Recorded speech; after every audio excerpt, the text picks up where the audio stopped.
नमस्कार मित्रांनो. दैनंदिन गृहभेटी देत असताना आरोग्य कर्मचारी यांना आपल्या दैनंदिन डायरीमध्ये विशिष्ट नोंदी घ्याव्या लागतात.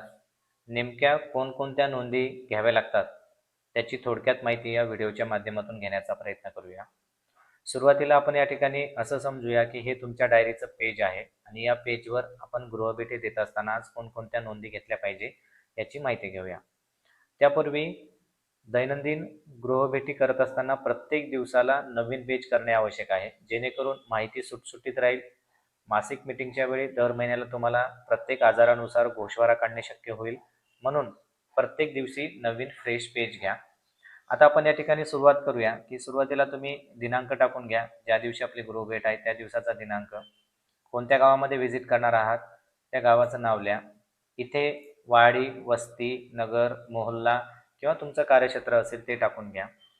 आता आपण गृहभेटी देत असताना तुम्हाला यापैकी कुठल्याही आजाराचा पहिला रुग्ण मिळू शकतो. मी मलेरियापासून सुरुवात केलेली आहे आणि आपल्याला जसे जसे रुग्ण किंवा जसे जसे आजारानुसार तुमची माहिती तुम्हाला मिळेल तशी आपण डेली डायरीला नोट डाऊन करणे आवश्यक आहे. तर चला सुरुवातीला आपण बघूया की महत्त्वाच्या कोणकोणत्या नोंदी आपण आपल्या दैनंदिन डायरीला घेणे आवश्यक आहे. तर सुरुवातीलाच मी या ठिकाणी संशयित मलेरिया रुग्णाची माहिती. आपल्याला माहिती आहे की आरोग्य सेवकाला ताप येत असलेल्या रुग्णाचा रक्त नमुना घ्यावा लागतो. मग जर तुम्हाला एखादा रुग्ण मिळाला ज्याला ताप येतो, डोकं दुखते, अशक्तपणा वाटतोय, अशा रुग्णाचा आपल्याला रक्त नमुना घ्यावा लागते. मग प्रथम आपण या ठिकाणी रुग्णाची विचारपूस केली पाहिजे. नंतर रुग्णाचे संपूर्ण नाव, वय, पत्ता, कोणती लक्षणे आहेत, लक्षणे लिहून घेतली पाहिजे आणि दिलेला उपचार. प्राथमिक तुमचा जो काही उपचार असेल तो उपचार देऊन आपण आपल्या वहीला नोंद करायची आहे. तुम्ही कोणकोणत्या गोळ्या दिल्या त्या तुमच्या पद्धतीने लिहून घ्या.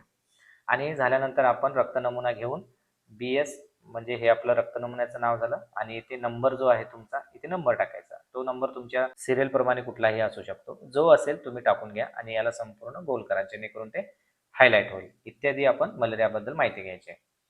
पुढे OT टेस्ट नोंद घेणे. कार्यक्षेत्रामध्ये गृहभेटी देत असताना आपल्याला पाणी स्त्रोताची जे स्त्रोत आहेत तिथल्या पाण्याची तपासणी करावी लागते.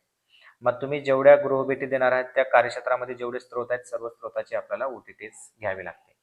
मग कोणकोणते स्त्रोत असू शकतात? सार्वजनिक विहीर असू शकते, त्यानंतर बोरवेल असू शकतो, त्यानंतर इतर तुमच्याकडे जे काही स्त्रोत असतील ते स्त्रोत असतात त्या स्त्रोताप्रमाणे आपल्याला OT टेस्ट घ्यायची आहे. OT टेस्ट घेतल्यानंतर ती निगेटिव्ह पॉझिटिव्ह जे काय असेल ते तुमच्या वहीमध्ये नोंद करायचे आहे आणि त्याच दिवशी आपण ग्रामपंचायतीच्या रजिस्टरमध्ये देखील नोंद करायची आहे. निगेटिव्ह असेल तर आपण त्या ठिकाणी जलसुरक्षकांना सांगून निगेटिव्ह OT आल्याबद्दल आणि तिथे शुद्धीकरण करणे आवश्यक असल्याबाबत सूचना आपण द्यावायची आहे. त्यानंतर संशयित क्षयरुग्ण शोधणे. आता संशयित क्षयरुग्ण शोधत असताना एखाद्या रुग्णाला सतत ताप येत असेल, खोकला येत असेल, त्याचं वजन कमी झालं असेल, इम्युनिटी पॉवर कमी असेल, तो नेहमी सारखा खोकलून खोकलून त्याच्या छातीमध्ये दुखत असेल, तर इत्यादी लक्षणे असतील तर आपण या ठिकाणी क्षयरुग्णाचा थुंकी नमुना घ्यावायचा असतो. आता तत्पूर्वी आपण त्या रुग्णाची काय माहिती घेतली पाहिजे? नाव, वय, पत्ता, मोबाईल नंबर आणि तपासणीकरिता आपण काउन्सिलिंग केली पाहिजे. काउन्सिलिंगमध्ये काय करणार? तुम्ही तपासणी करू शकता. जी तपासणी आमच्याकडे मोफत आहे, फ्रीमध्ये आहे आणि तपासणी अंती जो काही निकाल येईल, जर पॉझिटिव्ह आला तर तुम्हाला मोफत औषधे देखील आमच्याकडून चालू केल्या जातील, जेणेकरून तुम्ही या आजारातून बरे व्हाल. आता हे झालं संशयित रुग्ण. एखादा उपचारितच रुग्ण तुम्हाला भेटला तर त्याची आपण काय माहिती घेऊ शकतो? आपल्याला माहित असते की आपण जिथे गृहभेटी देणार आहोत तिथे आपला आज उपचारित रुग्ण मिळणार आहे. तर त्या रुग्णाला भेट दिल्यानंतर आपण रुग्णाचे नाव, वय, पत्ता, उपचार सुरू झाल्याचा दिनांक, त्याला कोणत्या कुठला प्रकार आहे TBचा तो प्रकार आपण लिहून घेतला पाहिजे. त्यानंतर रुग्णाचा फॉलोअप आहे का? आपण उपचारामध्येच त्यांचा फॉलोअप घेत असतो, तपासणी करत असतो. मग ते तपासणीची तारीख आली का? किंवा पुढची तारीख असेल तर कोणत्या तारखेला आहे? तो दिनांक आपण मेन्शन करून घेतला पाहिजे आणि 1-2 दिवसातच जर फॉलोअप असेल तर आपण सॅम्पल कलेक्शन करून फॉलोअप सुद्धा आपण घेऊ शकतो. आपण रुग्णांची विचारपूस करू शकतो. तुम्ही नियमित औषधे घेता का? हळूहळू जेवण वाढवा, जेणेकरून तुमचं वजन वाढेल, रोगप्रतिकारक शक्ती वाढेल आणि तुमची तब्येत चांगली होईल. जेवणात प्रथिनयुक्त आहार घ्या, जसे की अंडी, चिकन, केळी व इतर तुम्हाला जे पौष्टिक आहार वाटतो त्याबद्दल तुम्ही मार्गदर्शन करू शकता. रुग्णाला आधार द्या, जसे की तुम्ही जर नियमित दररोज ही औषधे कंटिन्यू 6 महिने घेतला तर हा आजार बरा होईल.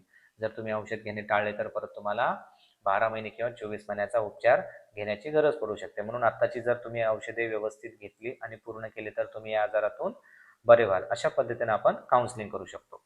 त्यानंतर संशयित मोतीबिंदू शोधणे. संशयित मोतीबिंदू शोधताना एखाद्या रुग्णाला दिसत नसेल, डोळ्यात मोतीबिंदू असेल, त्यांना तपासणीची गरज असेल किंवा शस्त्रक्रियेची गरज असेल, तर आपण त्या पद्धतीने संपूर्ण काउन्सिलिंग केली पाहिजे, माहिती दिली पाहिजे. आपल्या प्रहार केंद्रामध्ये किंवा RH ला जिथे कुठे डोळ्याची तपासणी होते तो वार सांगितला पाहिजे, डॉक्टरांचं नाव सांगितलं पाहिजे आणि त्यानंतर रुग्णाचं नाव, वय, पत्ता, मोबाईल नंबर आणि कोणत्या डोळ्याला मोतीबिंदू आहे त्याची आपण आपल्या वहीला नोंद घेतली पाहिजे. त्यानंतर डास उत्पत्ती स्थानाची माहिती आहे. गृहभेटी देत असताना राष्ट्रीय कीटकजन्य रोग नियंत्रण कार्यक्रम अंतर्गत एखाद्या गावामध्ये जर साचलेलं पाणी असेल, डबकं असेल, ज्या ठिकाणी डासांची निर्मिती होते, तर अशा स्थानाची आपल्याला या ठिकाणी नोंद घेऊन आपल्या रजिस्टरला नोंद करावयाची आहे आणि सदरच्या ठिकाणी गप्पी मासे सोडावे लागतात. तर आपण अशा ठिकाणाची माहिती कशी घ्यायची? गावाचे नाव लिहा, त्यानंतर डासोत्पत्ती स्थानाची जवळची खूण लिहा. मंदिर असेल, शाळा, अंगणवाडी किंवा कोणाच्या घराजवळ असेल तर त्यांचं संपूर्ण नाव लिहा आणि पुढच्या भेटीत सदरच्या ठिकाणी गप्पी मासे सोडणे आवश्यक आहे, जेणेकरून तिथे डासांची उत्पत्ती थांबेल, डास वाढणार नाही. तर इत्यादी आपण नोंदी घेऊ शकतो. आता पुढे बघूया. गृहभेटी देत असताना जर आपल्याला शाळाला आढळली असेल तर शाळेमध्ये आपण भेट दिली पाहिजे. तिथे काय काय प्रश्न विचारले पाहिजे, काय माहिती घेतली पाहिजे. ॲनिमिया मुक्त भारत अभियान अंतर्गत माहिती घ्या. मुलांना आयरन अँड फॉलिक ॲसिड WFSच्या गोळ्या दिल्या जातात का? औषध दिल्यावर हजेपत्रिकावर नोंद घेतली जाते का? औषध शिल्लक आहेत का? जर असेल तर किती गोळ्या शिल्लक आहेत? मुलांना दर सोमवारी गोळी देऊन व्यवस्थित त्यांचं मॉनिटरिंग केले जाते का? इत्यादी तुम्ही माहिती शाळेमधून घेऊ शकता आणि ॲनिमिया मुक्त भारत अभियानाचं पर्यवेक्षण देखील करू शकता किंवा जनजागृतीपर तुमचा एखादी मोहीम चालू असेल, क्षयरोग असेल, कुष्ठरोग असेल, मलेरिया असेल, डेंग्यू असेल किंवा इतर मोहिमेबद्दल देखील तुम्ही शाळेमध्ये जनजागृती करू शकता. अंगणवाडीला भेट दिली तर आपण तिथे काय काय माहिती घेतली पाहिजे आणि दिली पाहिजे. ॲनिमिया मुक्त भारत अभियान अंतर्गत माहिती घ्या. मुलांना IFE सिरप दिल्या जाते का? सॅम्यम बालकांचे कोणी आहेत का आपल्याकडे वजनानुसार, वयानुसार? त्यानंतर सिरप तुमच्याकडे शिल्लक आहे का? इत्यादीची चौकशी करा. नवीन ANC कोण मिळाली का? इत्यादी माहितीची तुम्ही अंगणवाडीमधून घेऊ शकता. त्यानंतर एकूण भेट दिलेली घरे, डासअळीकरिता तपासलेली घरे, आढळून आलेली दूषित घरे, डासअळीकरिता तपासलेली कंटेनर आणि दूषित आढळून आलेले कंटेनर इत्यादीची नोंद आपल्याला सदरच्या ठिकाणी घ्यावी लागते. आता हे काय की सर्वसाधारण आरोग्यसेवक किंवा आरोग्य कर्मचारी गृहभेटी देतो तेव्हा त्याला सर्वसाधारण माहिती घ्यावी लागते. तर ही थोडक्यात माहिती आणि महत्त्वाची आपण देण्याचा प्रयत्न केला आहे की जेणेकरून आपल्या डायरीला नेमक्या कोणत्या नोंदी असणे आवश्यक आहे याची थोडक्यात ही माहिती होती. याच्या व्यतिरिक्त अजून देखील माहिती आपण घेऊ शकतो, जसं फॅमिली प्लॅनिंग आहे आणि अजूनही भरपूर आपले कार्यक्रम आहेत. जसं तुमची एखादी जर मोहीम चालू असेल, त्याचं पर्यवेक्षण करत असला तर ती आकडेवारी असेल. आशांना भेट दिली, आशांसोबत जर आपण एखाद्या विविध आजारासाठी किंवा विविध योजनेसाठी काउन्सिलिंग करायला गेलो असेल तर तीही माहिती आपल्याला घ्यायची आहे. तर इत्यादी संपूर्ण माहिती आपण आपल्या दैनंदिन डायरीला घेणं आवश्यक आहे. यामधून मित्रांनो प्रत्येकच दिवशी सगळीच्या सगळी माहिती भेटेल असं काही नाही. होऊ शकते या विषयापैकी तुम्हाला आज 2 माहितीच मिळाल्या, उद्या 2 मिळतील किंवा कधी-कधी सर्वची सर्व माहिती देखील तुम्हाला मिळू शकते. तर इम्पॉर्टंट हे आहे की दैनंदिन आपल्या डायरीला नोंद करत असताना इत्यादी प्रकारे आणि अशा प्रकारे आपण नोंद घेऊ शकतो.